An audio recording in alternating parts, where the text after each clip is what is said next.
y'all. This is going to be a video on how to tack your horse up Western. So with me right now, I have Sugar, my wonderful mare Sugar, and let's get right into it. So first thing is a saddle pad. Now I have found a duo that works really well for my horse's back and with my saddle, and I put on, and it also helps extend the life of your saddle pad if you buy an expensive saddle pad. I put on a saddle blanket first, and she's very dirty, and I just throw that on there, and you want it to be just at I put mine a little far forward because my saddle pad is bigger than the saddle blanket, so I have it a little bit more far forward. And next is your saddle pad. This is the saddle pad I'm using. It's a wand pad, a 5-star. All it says is 5-star. I lied, it's not a wand pad. But it has a wither hole, which I find very useful. I think it's 1.5 inches thick, and it's got the leather going down the back and along the sides. I really like this pad a lot. So I make sure to pull the saddle blanket so that it's ahead of the saddle pad, otherwise it could dig into her skin as I'm riding. And this wither hole, of course, goes right over their withers, and I just go over to the other side to make sure that it's also pulled in front. The saddle blanket is also pulled in front. And then next is your saddle. I ride with a barrel saddle. There's many different types of Western saddles. This is a Billy Cook, and just throw that on there, and you want to throw it up on there, but you want to set it down gently. And then of course pull your saddle blanket up, and then this is my girth. It is a waffle Airflex cinch. It's waffle weave, and with these cinches you always want to make sure in between the waffles is clean, otherwise that is a wonderful place to breed bacteria and get cinch rot, and it can be horrible. So I always make sure to clean it. It's neoprene. And now another thing, a lot of people ride with back cinches. I used to have a back cinch on this, but I took it off recently. It wasn't really serving me any great purpose. It just helps your saddle from flying up that way. But I figured it was more in my way than it was helping me, so I went ahead and took it off. Another thing some people put on is a breast collar, and that just keeps your saddle from falling backwards. I don't ride every day with one. My saddle fits well enough without it. It stays in place, and it allows her a little bit more freedom of movement in her shoulder. But if I do go on a trail ride, I go ahead and put on a breast collar. Lost the word there for a second. And so now what I'm going to do is I'm going to go to the other side, and I'm going to go ahead and cinch her up.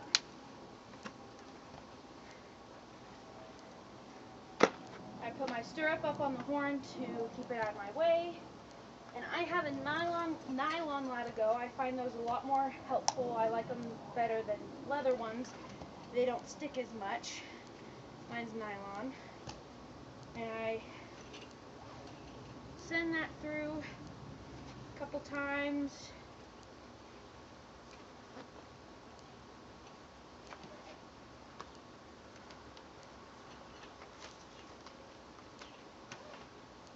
I'm going to go ahead and move her so you can see this side.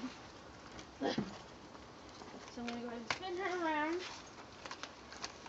like so. I hope that's in the camera shot. She's going to try and eat. So, she doesn't really like to stand. Alright, so I've already fed it through a couple times, so I'm going to feed it through one more time and pull it a little bit. And then I've heard it called a trusty T, but I just feed it through facing the horse's head, pull it through, feed it back through from the back end. Sugar, no. You're making a horrible model. No. And so you have what kind of looks like a T.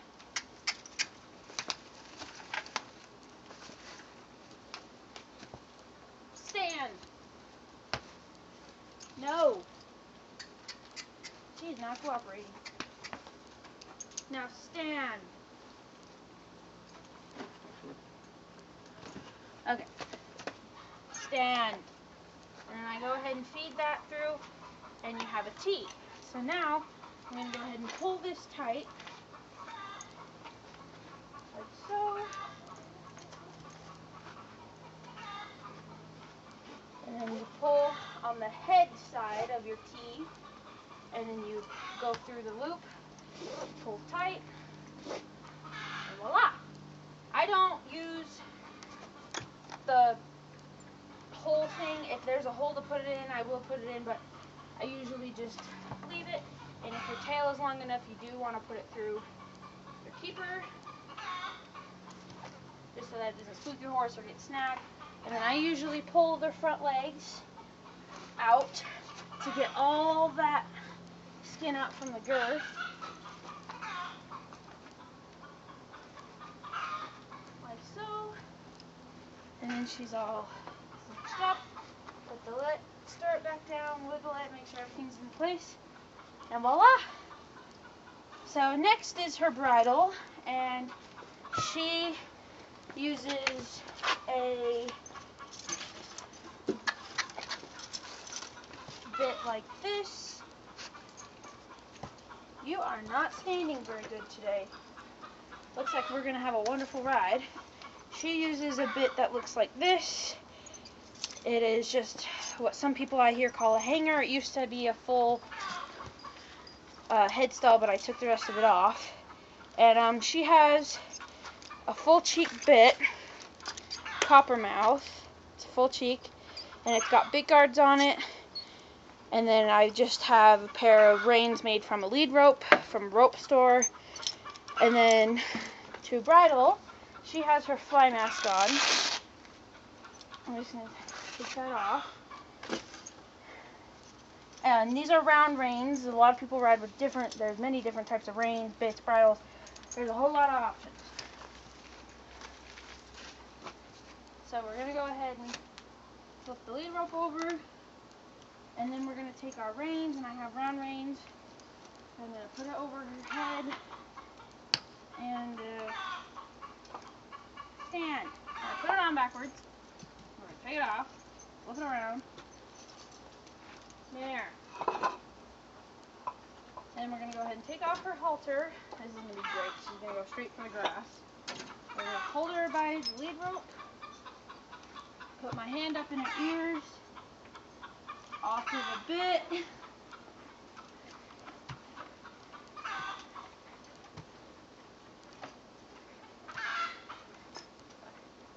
Put it over her ears. Go ahead and take the halter off. Try eating. Give her attention. And there you go. There's Sugar, all tacked up Western. I know she was kind of a butt and didn't stand for a lot of it, but it's because there's grass. But, yep, there we go. Thanks for watching.